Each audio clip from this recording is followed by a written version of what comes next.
Good afternoon. On behalf of the Islesboro Forum Committee, welcome to the sixth and last program of the 2020 Islesboro Forum Speaker Series. I am Gail Jackson and the moderator of our session. We have been proud to present each of our first 5 programs in the series. The quality of our speakers has been outstanding in every instance. This week, we have a speaker in Dr. Jim Basker, who not only measures up to his predecessors in every possible way, but also adds special meaning to his presentation by dedicating it to a longtime summer resident of Islesboro who supported this community in countless ways and loved it, and whom we lost recently, very sadly. I will let Jim Basker himself explain his tribute. A quick reminder as to our format: once our speaker has completed his remarks, we will have time for Q&A. Look for the question and answer function on the bottom right of the Zoom webinar screen. Type in your question and the moderator will pose it in the order received. Now I would like to ask John Rexwaller to introduce our speaker, who comes to us today from Sag Harbor. John, well known to Islesboro residents for his leadership of the annual fundraising swim for Life Flight, studied at Oxford University with Jim Basker as a Rhodes Scholar. John, over to you, please. Great, thank you, Gail, and good evening, everyone. I must confess I feel somewhat of a fraud being the one to introduce Dr. Jim Basker this evening. He has a much stronger and more recent connection with Islesboro than my simply being his classmate at Oxford back in the late 70s. I'll let you read of his significant academic accomplishments and the inspiring work that he's doing at Gilder Lehrman in the bio up on the forum website. Jim's connection with Islesboro began in 1997 when he became president of the Gilder Lehrman Institute of American History in New York, and he began visiting Dick Gilder here on Islesboro. It was a few years ago when I received an emailed invitation to a Gilder Lehrman Gala benefit from a Jim Basker that I suddenly made that connection. And we weren't able to connect during his visits here with Dick and Lois, but when I was asked to propose a forum speaker this year, Jim was right at the top of my list. Whatever your experience with or views of the Black Lives Matter movement, there is no one more qualified to put it in its historical context from slavery to the present than our guest this evening. And it's also a fitting way to close the forum for this summer with his tribute to Dick Gilder. Jim is also the founder of Oxbridge Academic Programs, which is an opportunity for high school students to spend a summer term at Oxford or Cambridge or other academic centers in Europe and here in the United States. And at a gathering at Dick Gilder's home many years back, Lucy Burr heard him describing the program and thought, hey, why not Islesboro?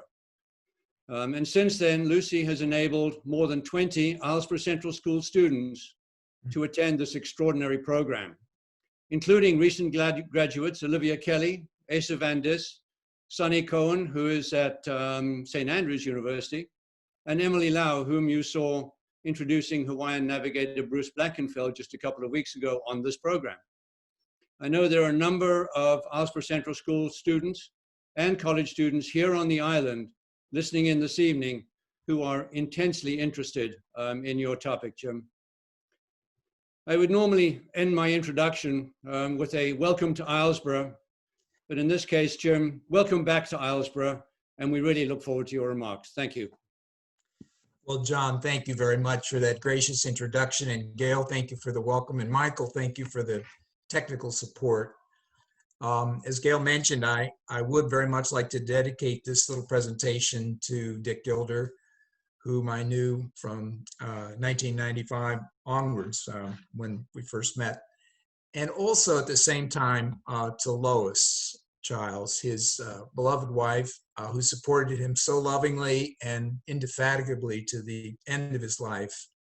Both of them mean a great deal to me and to the institute that Dick founded. I wanted to say a couple of words about how the institute came to be and what its core purpose is, because it's in that role that I am speaking to you.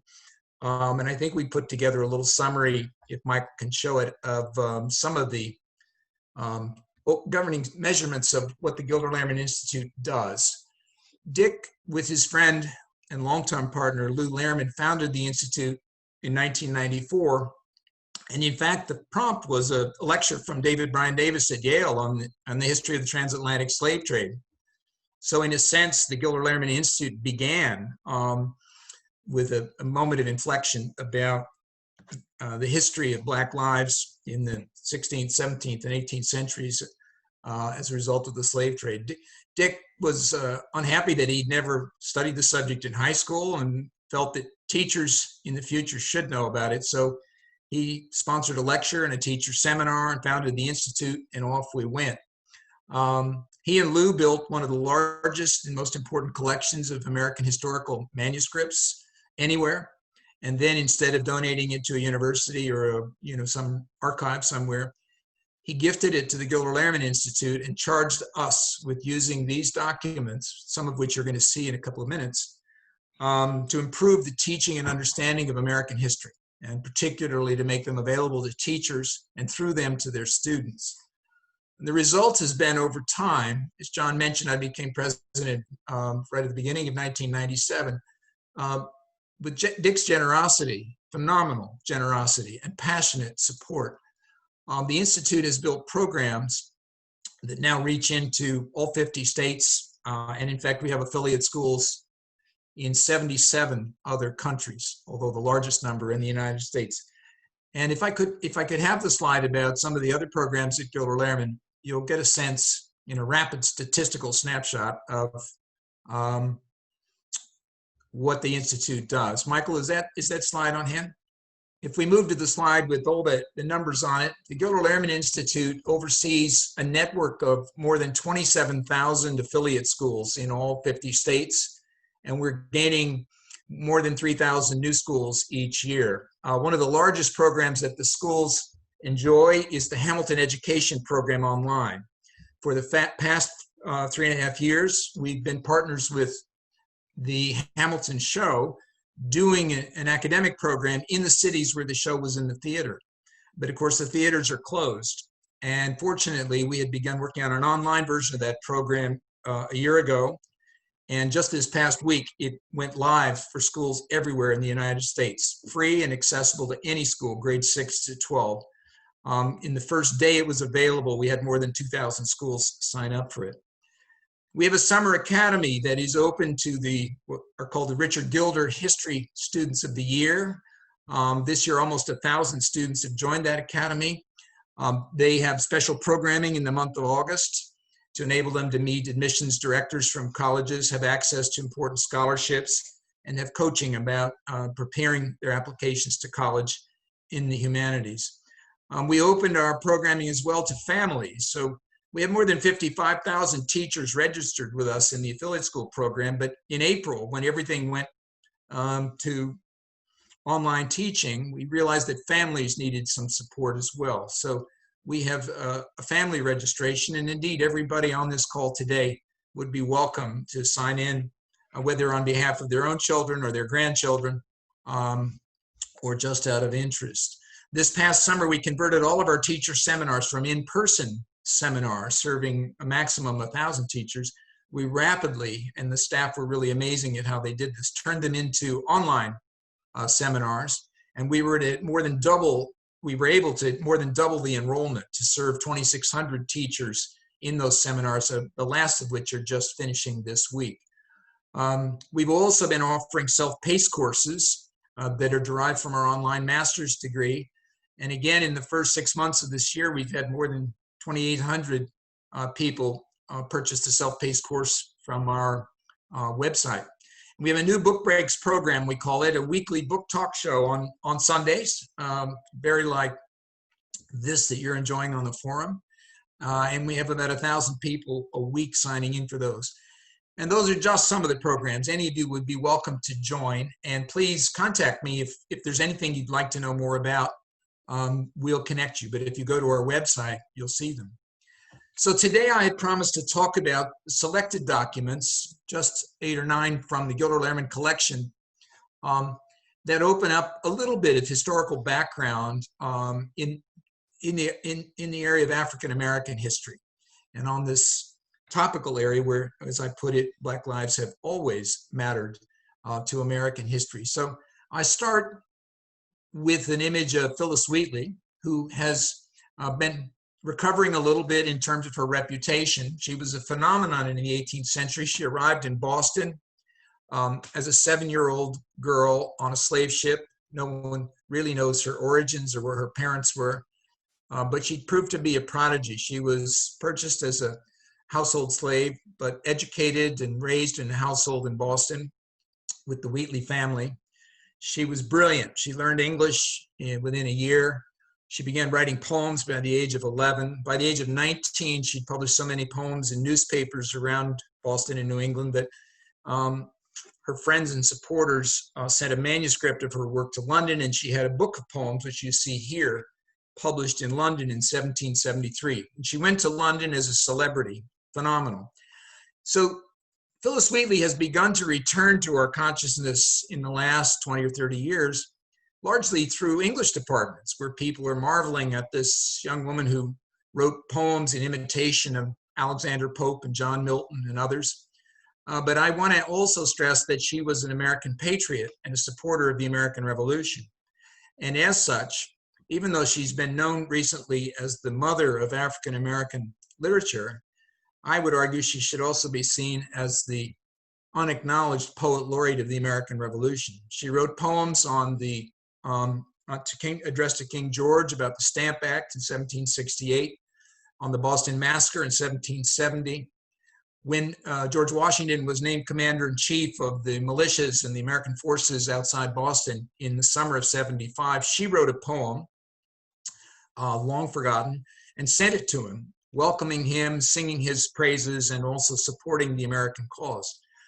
People have forgotten that that poem could have got her in trouble with the British authorities because, of course, that was treasonous. And she continued to write pro-American poems in that way all the way through the Revolution.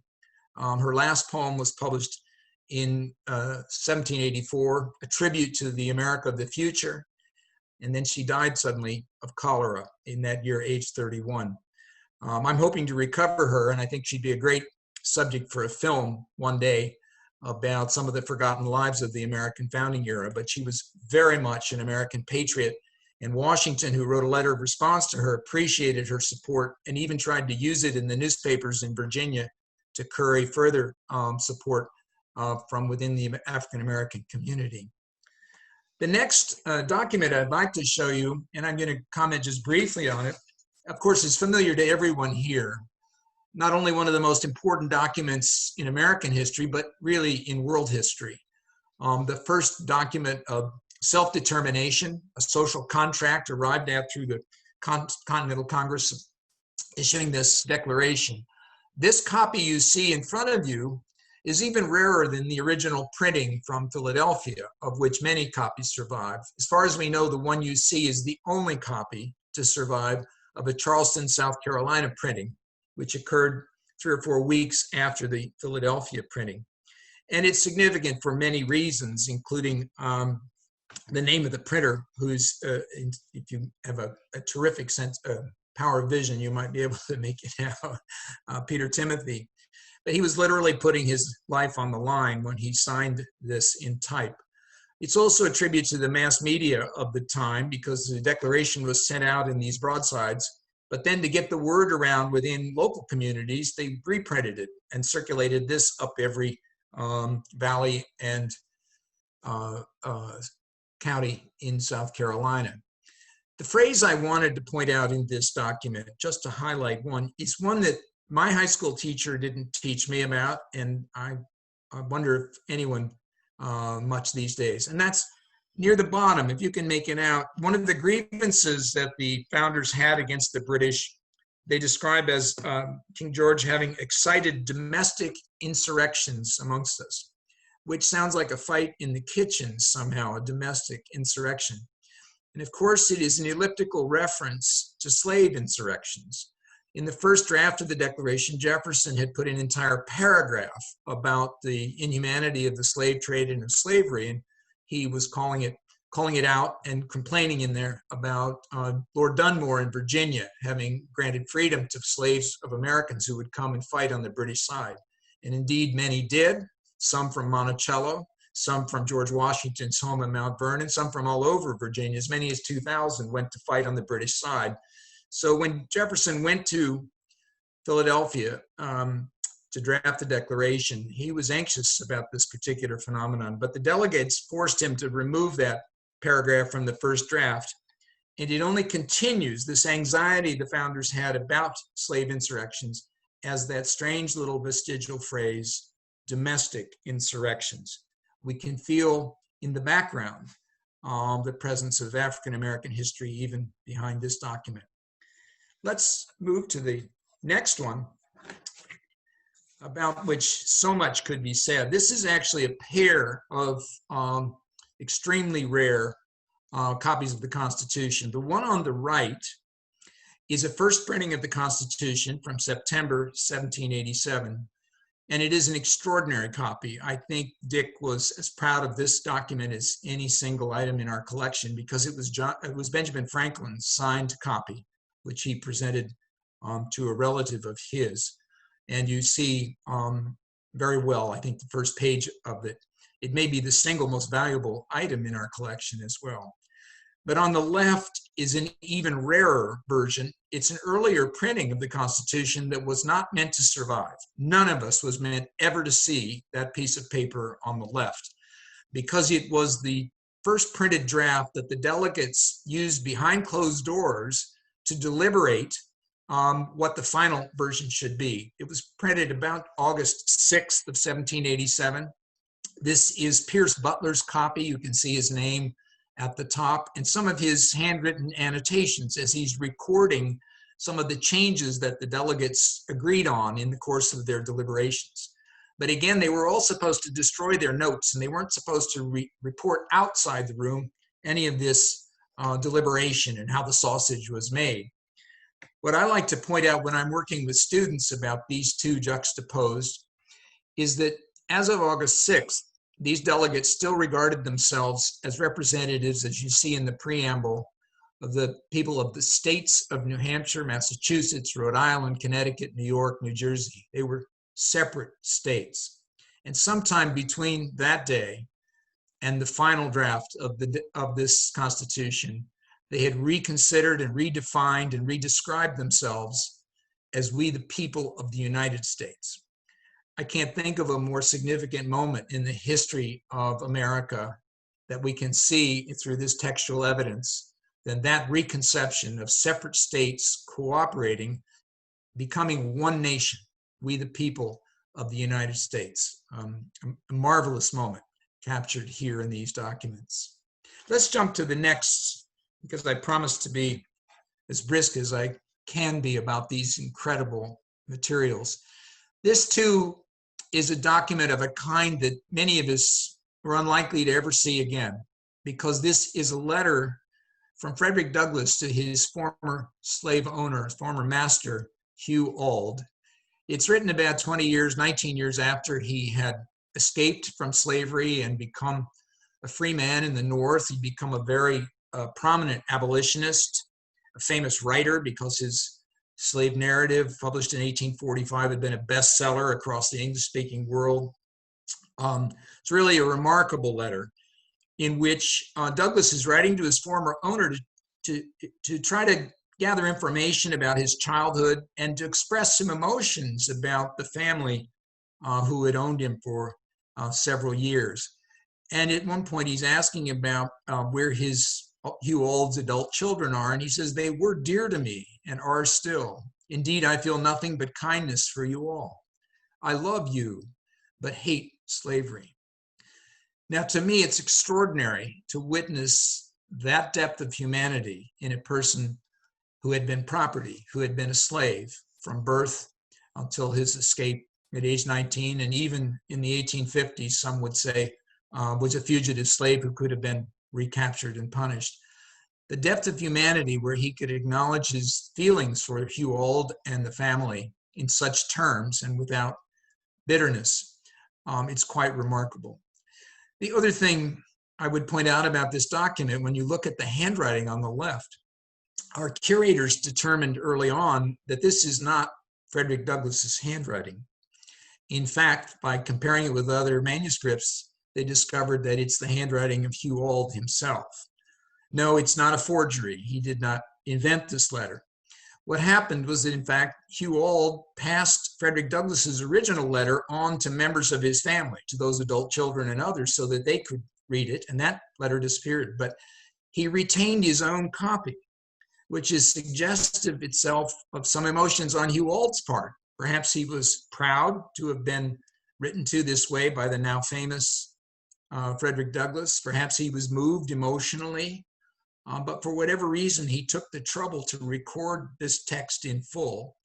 And this is the copy that eventually became available publicly and was acquired for the Gilder Lehrman collection. There's a wealth of human story in this manuscript and its context. But I wanted to share those highlights with you for just a minute. Should we go on to the next? Now, this is a harder manuscript to make out, and we're going to go to a transcription in the slide following this. This is a respite for the execution of Nathaniel Gordon, written on behalf of and signed by Abraham Lincoln in February of 1862. And if we could move to the next slide, which gives a full transcription of it, the story behind this document is quite powerful. Nathaniel Gordon was actually a Maine man. He was a slave trader who grew up in Maine, owned his own ship, and was engaged as a young man in his 20s in the thoroughly illegal transatlantic slave trade. The slave trade had been outlawed both by Great Britain and by the US government in 1808, and it had been against the law all those decades. But there were effectively smugglers. There were people who worked in the trade, sometimes under false flags, sometimes carrying slaves from Africa to Cuba or Brazil or to other parts of the New World. This man, Nathaniel Gordon, had gone to what is now Angola in August of 1860, and he had acquired and loaded onto his ship 897 slaves, of whom 563 were children. He specialized in children. There were slave traders who preferred carrying children, both because they could pack more people on in a smaller space, but also because they were less likely to be violent in their resistance aboard ship. One day at sea from Angola, Nathaniel Gordon was caught by the US Navy, who patrolled the coast of Africa to enforce the ban on the slave trade. And the Navy carried the ship to Liberia first, where all the slaves were put ashore and granted their freedom in the colony there. And then Gordon was carried to the United States and prosecuted for the capital crime of slave trading. He was tried in New York, and eventually in November of 1861, he was convicted in a circuit court in New York City and sentenced to be hanged. Now we have to picture the moment. It's late 1861. An appeal is made to Abraham Lincoln. And for many reasons, some people believed he was very likely to pardon him.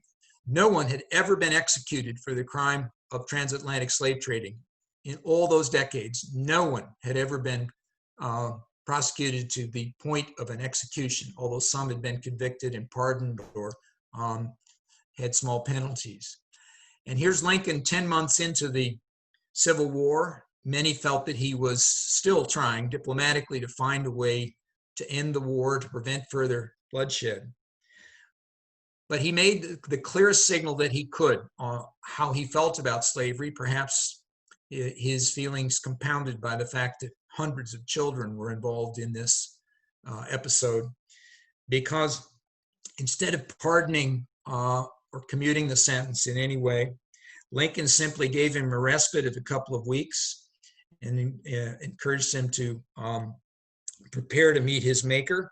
And Nathaniel Gordon was executed on February 21st, 1862 in New York City in the prison compound known as the Tombs. There's an image of his execution on the next slide, if you just go there, from Harper's Magazine, which dramatizes it. You can see the crowd, at least according to the artist's rendering of it, and the soldiers' escort. I think the key thing to take away from this episode, apart from the fact that one rarely hears about it, even in biographies of Lincoln, is the clear signal that Lincoln was sending to the public and to the Confederacy that, that this is how he actually felt about slavery, and this is the way he would enforce the law, even to hang a slave trader, to enforce laws that were meant to ban it. And eventually he hoped, I think, to end it. In a way, I also feel this is a closure to a story begun by Phyllis Wheatley, who arrived in Boston as a child on a slave ship, 7 years old, in about 1761. And here is the bookend to that story, where a man who was trying to transport children in 1860 met his end in this way. Let's move to the next item. This, and Lois remembers well, and some visitors to their house, this was one of Dick's very favorite items in the collection. It's a recruitment broadside, Men of Color to Arms, Now or Never, printed in early 1863, after the Emancipation Proclamation had been issued. It was a call for Black men to enlist in the Union Army. And you can see the impassioned rhetoric here. Of course, this broadside was printed and distributed and posted on shop windows and on in courthouses and other places. And the rhetoric that is there, you can see even in the headlines: "Fail now and our race is doomed. Are freemen less brave than slaves?" Not only was this a call for Black men to be patriotic and serve in the Union Army, it was also an explicit invitation to prove the equality of the race. And that rhetoric is throughout the text here, encouraging Black men to enlist, because this was an opportunity to prove that Black men were the equal of whites in terms of their bravery and their willingness to serve. You'll see a list of names at the bottom. And when you decode those names, in fact, they turn out to be leading members of the African-American community, many of them ministers in African-American churches. Because after all, it's a lot to entrust. It's a lot to ask of people to give, to go down and sign up to be shipped off to fight in a war. And so they're being given reassurances by community leaders that this is something they ought to do. You'll see in the left-hand column, the third name down is Frederick Douglass himself. And indeed, his two sons, Charles and Lewis, were among the very first volunteers. They joined the Massachusetts 54th. One of them fought at Fort Wagner and was wounded. Both of them survived the war, but Douglass was right out front in terms of calling on young men to join the service. In the end, more than 185,000 Black Americans served in the Union Army in the military, some in the Navy as well, during the Civil War. And about 2/3 of them were former slaves who, of course, had escaped to Union lines on their own or as a result of the Emancipation Proclamation. But many historians feel that that manpower made an enormous difference in the ability of the Union to prevail in the Civil War. I'd like to jump to the next item, which is not explicitly about African-American history, although Susan B. Anthony, whom you see here, was an abolitionist, and very much so. But it is another reform movement that was born in the middle of the 19th century, but which got postponed or deferred because reformers felt they couldn't pursue anti-slavery activity and women's rights activity at the same time. So there was a kind of agreement among political leaders to postpone the women's rights movement. Who knew that it would be postponed so long? It would be 1920. 100 years ago this month, that the amendment would pass granting suffrage to women across the United States. But here Susan B. Anthony, in a very short manuscript, is noting, I think in a calm and I think philosophical tone, the progress that has been made over time, that they've gained not equal pay, but equal chances to work, that there's school suffrage, taxpayer suffrage, municipal suffrage, that is to say limited voting rights for school boards or as taxpayers or in municipal elections. And that 4 states, Wyoming, Colorado, Utah, and Idaho, by 1901 had granted suffrage to women. She would not live long enough to see suffrage become a national right for women in America. But I think you can see in her tone an acceptance that progress and reform require patience and persistence, and that they will come gradually over time. It's a remarkably and an admirable movement that could sustain itself from the 1840s, when it really began to take shape, for almost 80 years until suffrage was passed in 1920. Can we move to the next document? This is a pretty stark document from 1926. A poster published by the NAACP in its campaign against lynching. The NAACP had been founded, in fact, in 1909, in part because of lynching. That there was a feeling that there needed to be a national organization to try to push for protection and promotion of the rights of African Americans. And of course, they mounted some fierce rhetoric, and in the best tradition of evidentiary argument, they put statistics on here along with the language, reporting that more than 3,400 people had been lynched in the 30-year period between 1889 and 1922, that some had actually been burned at the stake, including 28 people in the period 1918 to 21. That further down, you'll see 83 women have been lynched in the country. And you can see the frame of the rhetoric as well, which is to call it out really as a national disgrace, and that it's for the good of the country, in the eyes of the world, that lynching has to be stopped. In fact, to maintain civilization in America, as they are arguing here. And then that word "you" set in the largest type of all, that it's a call for individual action by every person, that all of us are implicated. Anyone reading this poster have a responsibility to participate in political or civic activity that would bring a halt to lynching.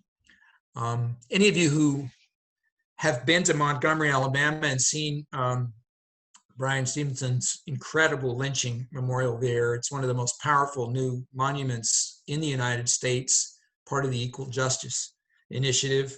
It's an amazing accomplishment, and I would encourage anybody, once travel is easier, to take the time to visit that memorial. It is very powerful, very moving, deeply thoughtful, and it is an extension of the cry arising from this poster in 1926.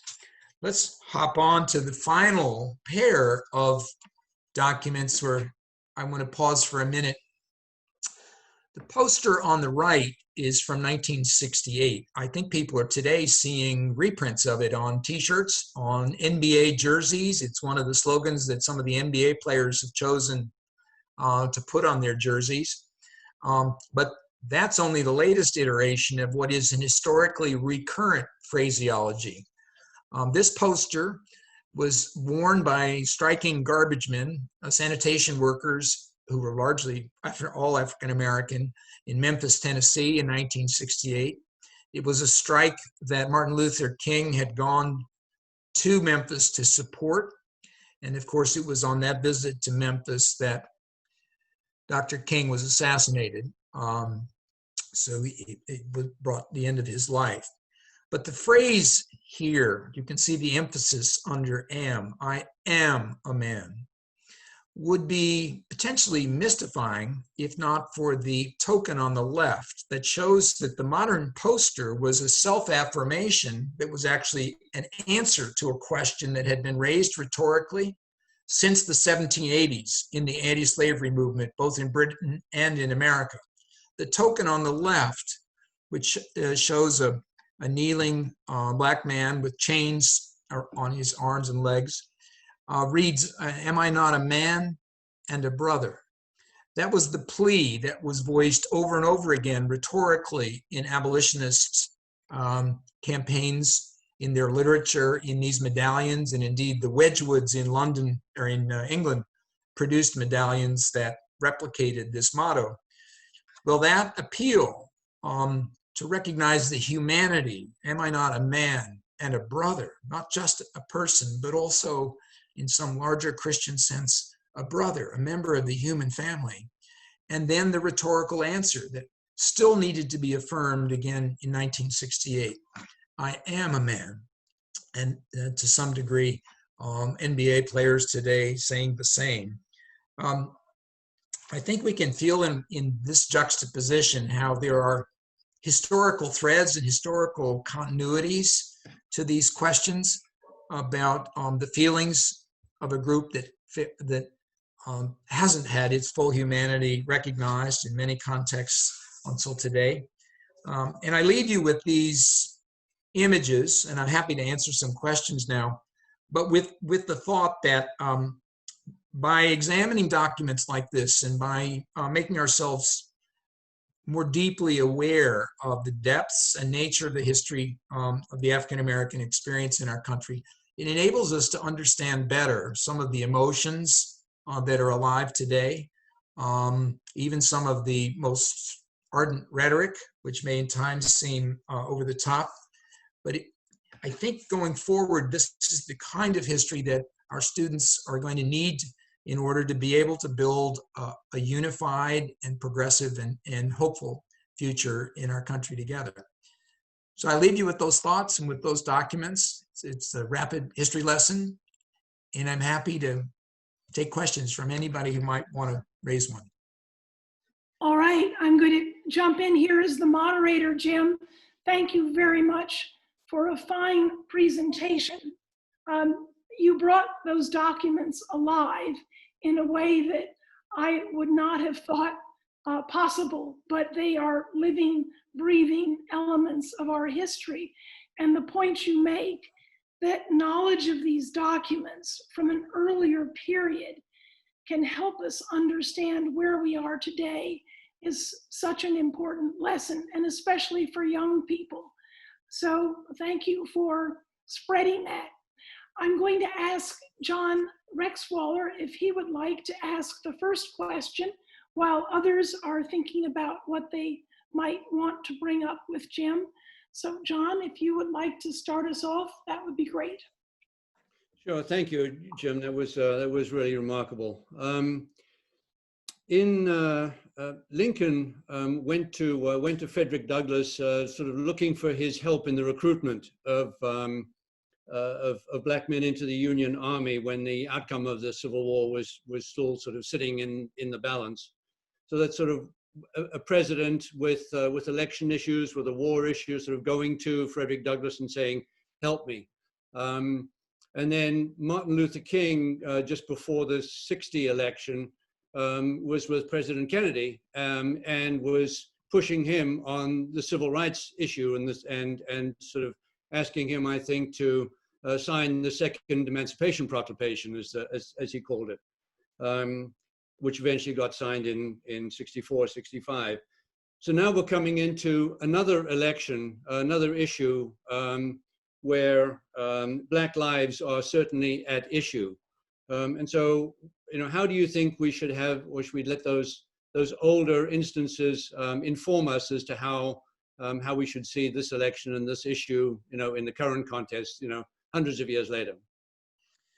Well, as you know, I'm really involved with the history, and it's far be it from me to comment on politics or urge a particular position. But I will say that some of the reforms of the past that were hard-earned the passage of the 13th, 14th, and 15th Amendments, which gave freedom and also voting rights to African Americans, have meant over time, even though those voting rights were not protected for most of a century afterwards. We were revisiting that issue in the 1960s when tiny percentages of Black people were able to register to vote in much of the South. That the presence of significant numbers of Black voters today is a meaningful signal of progress in our country. But it also means that these are voices that should be heeded, that they have a particular set of priorities, and that they help us understand some of the legacies of the past. I think that were easier to ignore when the political power wasn't as strong and growing as it is. And we see this at every juncture. You touch on two of them, but Lincoln was a consummate politician. And for him to have heeded the abolitionists in any radical way would have been destructive politically. He could not have functioned. We know the Emancipation Proclamation itself was very carefully worded so that it didn't violate his powers as a wartime president. He had no constitutional authority to end slavery in states that were still in the Union. And Justice Taney on the Supreme Court was still Chief Justice when Lincoln was president, and that was the man who'd signed the Dred Scott decision in 1857.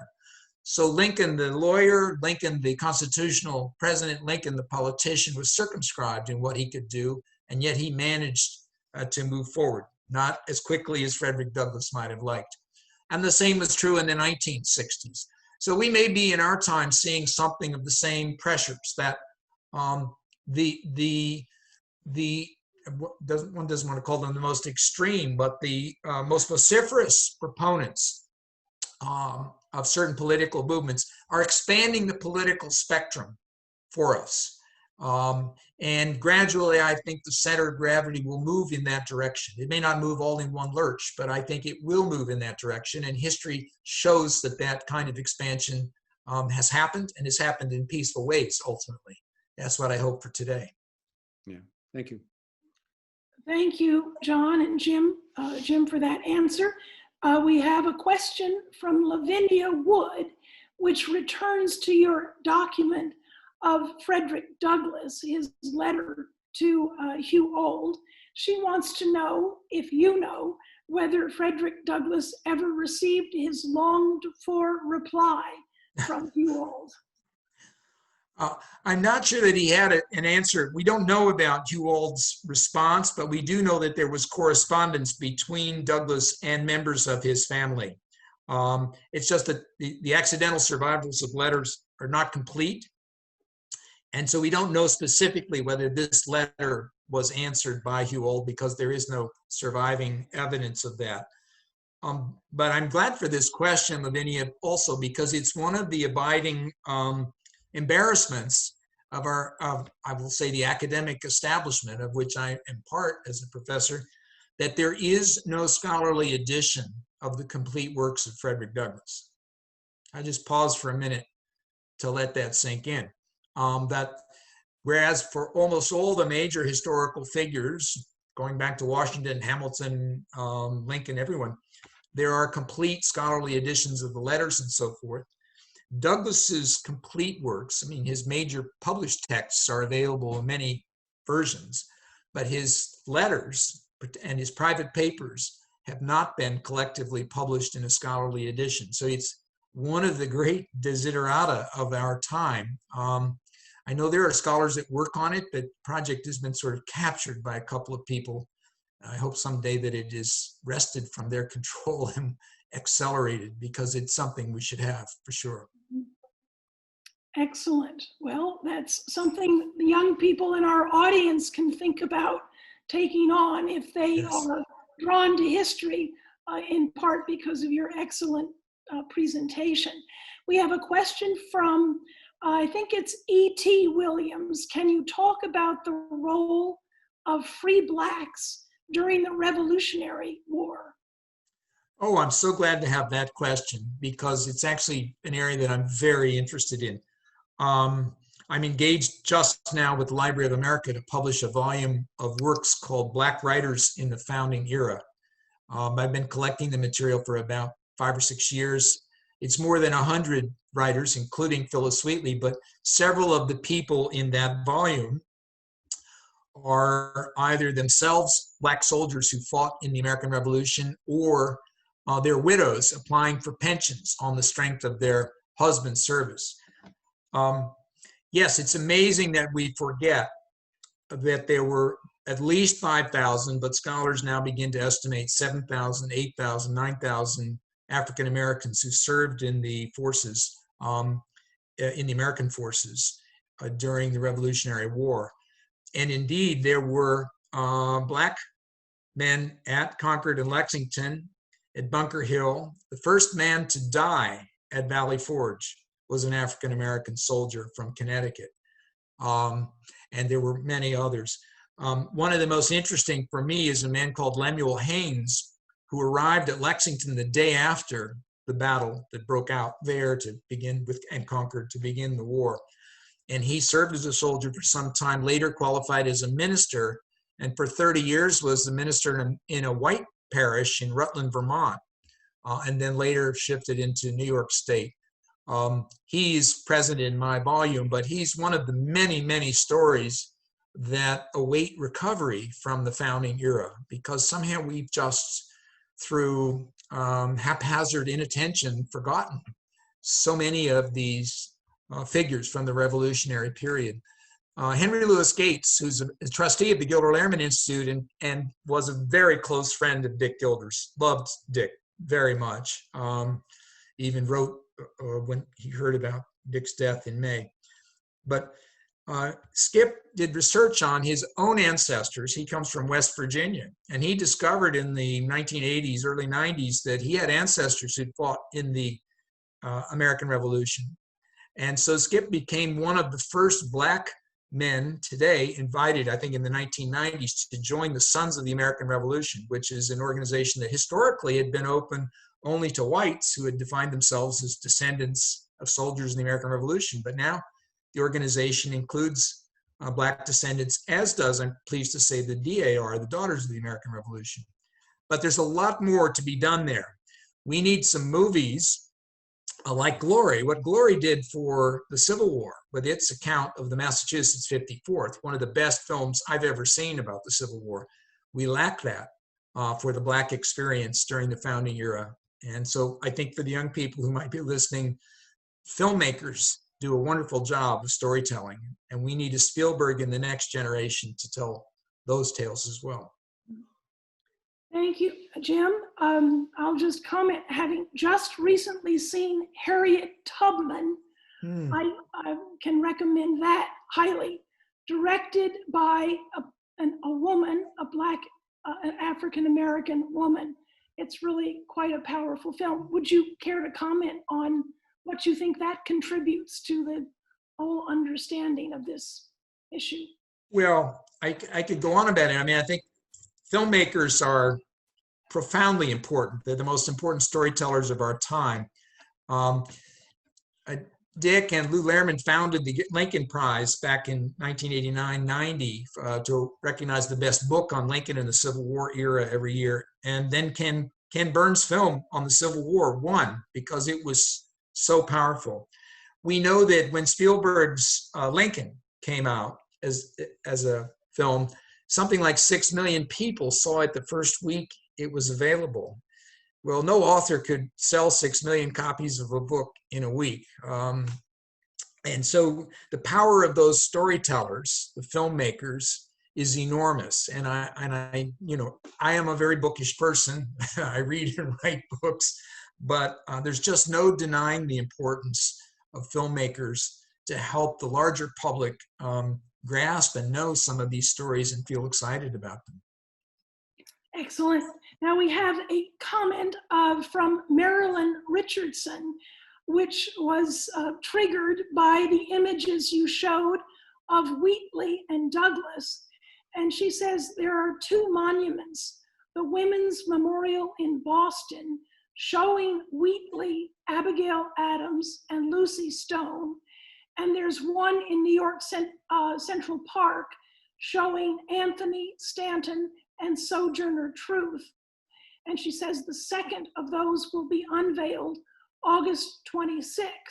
The sculptor of both is Meredith Bergman. Don't know if you're familiar with those or whether you care to comment any further on those. Well, I have just read about them, and I think it's wonderful. And what that opens up is the topic, which is, I know, very, in some quarters, controversial, but I think rich with potential. And that is about monuments, statues, and memorialization. David Blight, who's the director of the Gilder Lehrman Center on Slavery at Yale, has written magnificently about this in his book, Race and Reunion, The Civil War in American Memory, but he often writes in op-eds and elsewhere. And we at the Gilder Lehrman Institute have had institutes for teachers, and we even began to sponsor this summer some online courses for students that were helping, especially with the elementary school students, to raise their consciousness about the built environment.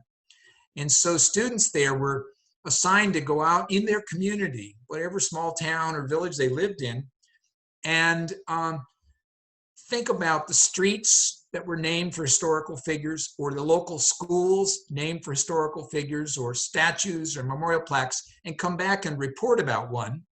And then the sequel to that, and we're talking 9, 10, 11, 12-year-old children, was to think of an historic figure who is not commemorated in the community, but should be, and to write a proposal for that figure to have a statue, to have a memorial plaque, to have a school named in their honor. So that statuary that I think it was Marilyn is describing is part of a process that we think of as being the responsibility of the elite in every community. You know, think about the people who govern Central Park in New York City.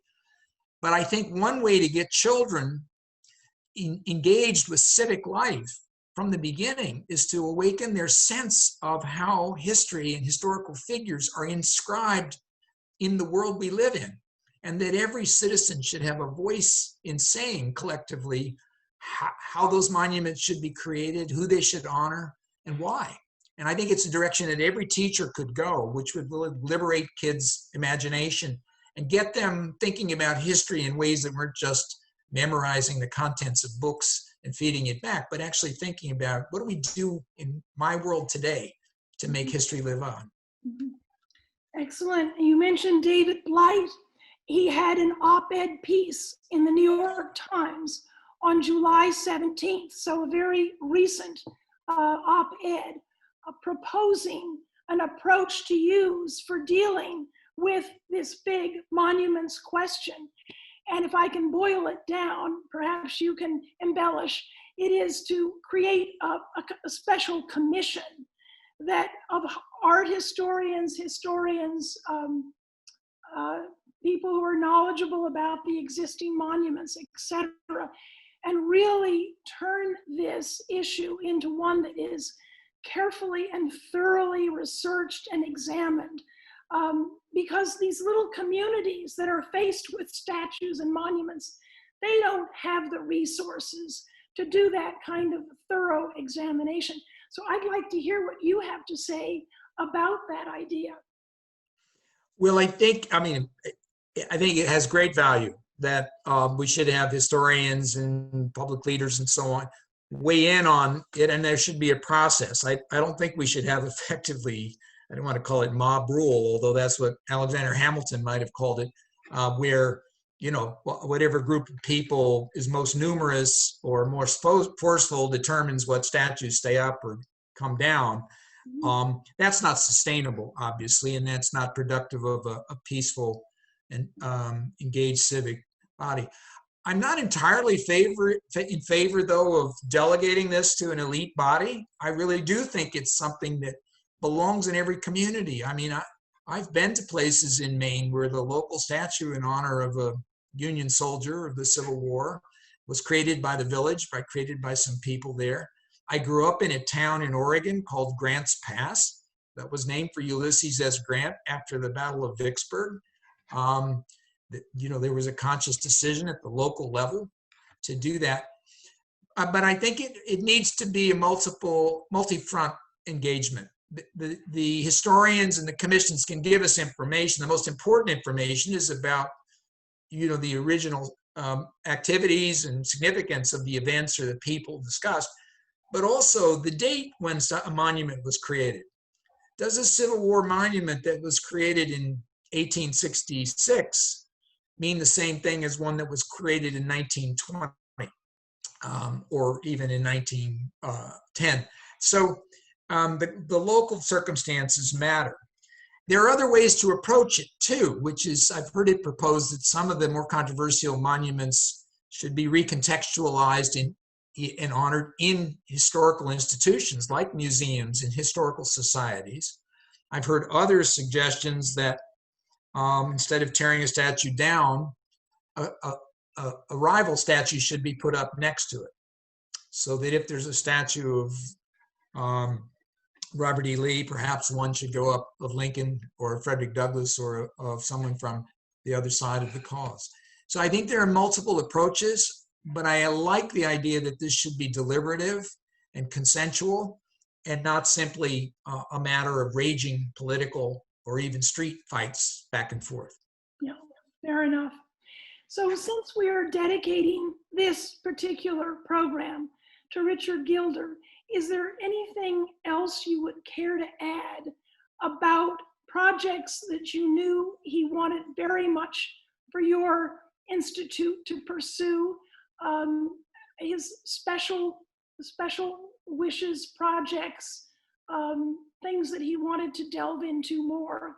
Can you say a little bit more about how he really guided your institute?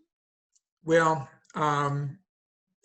it was a transformative experience and one of the joys of my life to get to know Dick and to have his mentorship, and his impact on the creation of the Institute was just phenomenal. People who knew Dick knew that he had incredible energy and the capacity to sustain attention to large numbers of subjects. I can't tell you any of the projects the Institute does that Dick wasn't interested in. We worked very closely, and Dick's enthusiasm about a project was key. We didn't carry on doing things that he didn't feel were valuable or measuring up to their promise. He loved the history book prizes. And by the way, I think Dick would have loved me to invite every person in Islesboro, every person on this call, to join the Gilder Lehrman mailing list or go to the Gilder Lehrman website and see what interests them and have a look, because there are all kinds of free book programs, free curatorial from the vault shows. We're working with cast members from the Hamilton show to do read-alongs for young children. You'll find a lot of new material on our website. But Dick loved the book prizes that we do. He loved the programs for teachers. He loved working with the historians. But I'll tell you, he really loved seeing the kids in the schools benefit from all of this activity. A lot of people don't know, but in the late 90s, when we had a history school founded in Queens, which still existed, the Academy of American Studies, Dick used to take Wednesday afternoon off and go on the subway to the school and teach a class for these immigrant kids in New York City, based on documents from his collection. He loved teaching this seminar once a week with these kids at the school. And he really lit up around that activity. So I tried to internalize and share with our staff some of Dick's passions and what he cared about. We certainly try to use that as a guide for what we do going forward. I can tell you we've started an endowment at the Gilder Lehrman Institute. It's not going to be an ephemeral institution. We're in for the long haul. We're going to serve future generations of children in the way that Dick might have liked, I think.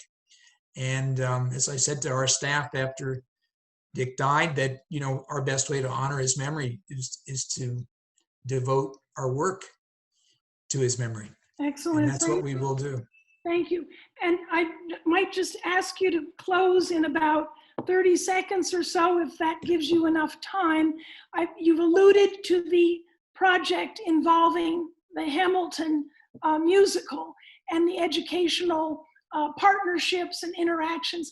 Perhaps you could describe that a bit more. I loved Hamilton, and I'm sure many others would be fascinated to hear about it. Well, it was one of the great opportunities that came into our lives when Ron Chernow introduced Lynn Miranda and the producers of Hamilton to the Gilder Lehrman Institute and said, this is the organization that can do the educational program. And Ron had written the biography. He had won the first George Washington Book Prize, which we sponsored in 2005. So he knew the Institute very well and brought us together. And it's been extraordinary. What we've done with the show, beginning when Lynn was still in it back in 2015, was to build a curriculum online where students go into a website and first they see some members of the cast looking at original documents in our vault. They're actually present in our collection looking at these documents that Dick and Lou had pulled together. David Diggs looking at Jefferson, Lynn Miranda looking at Hamilton's letters and so on.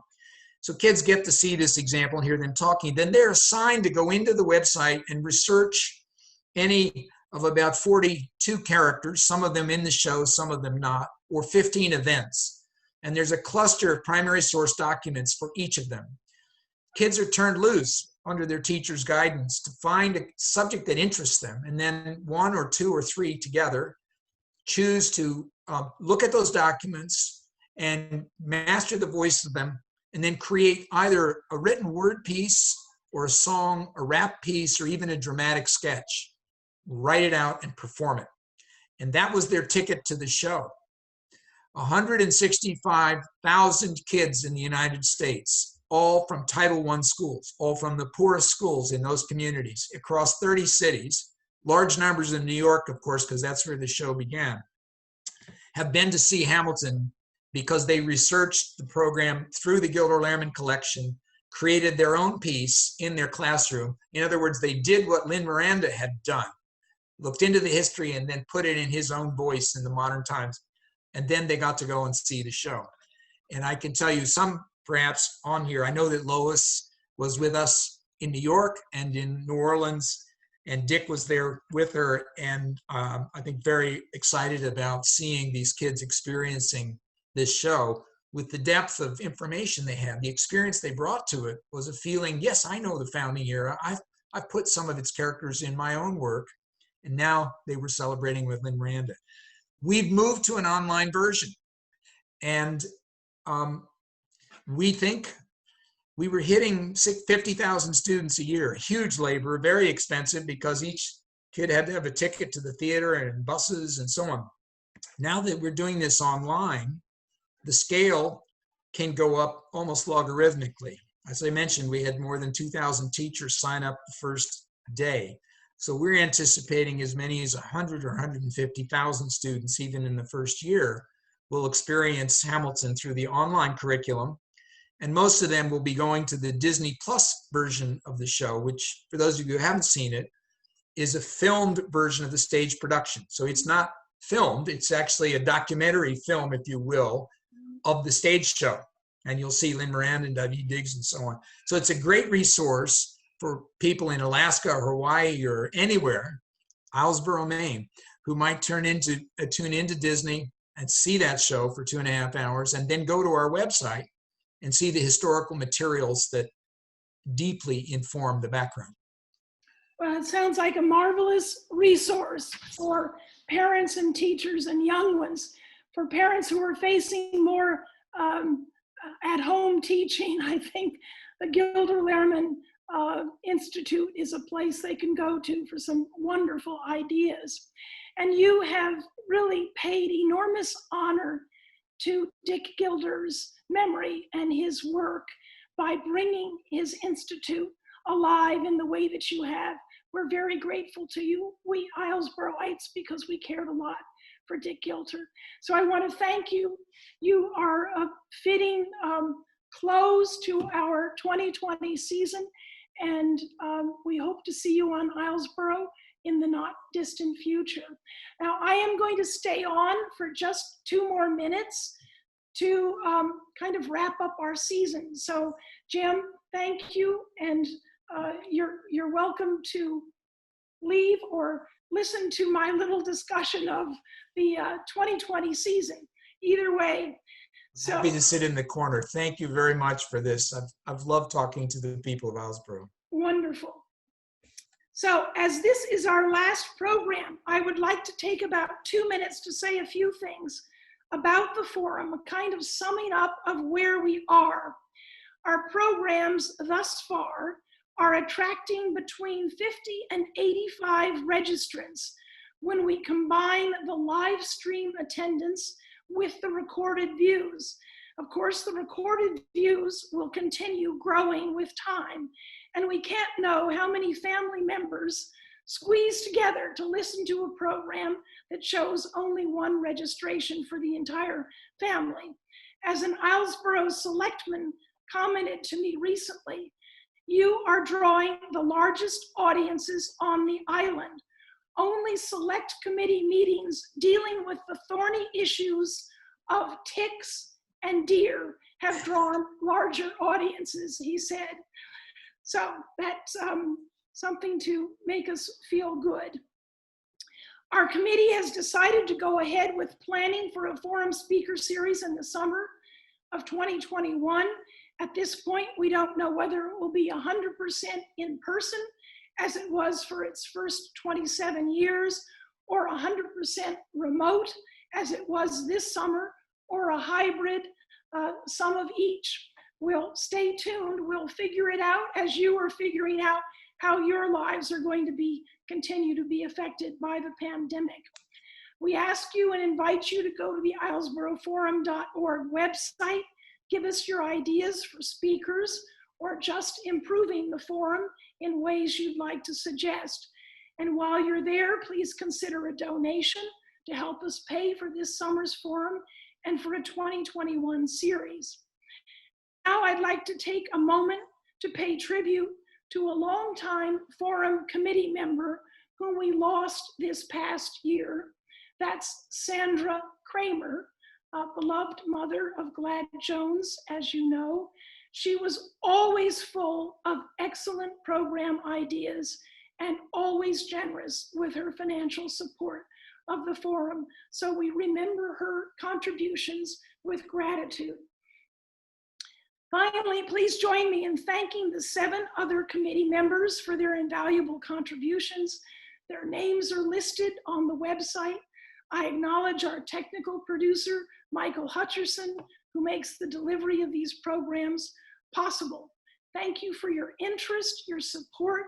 Please stay safe, and we look forward to seeing you in 2021. Good evening.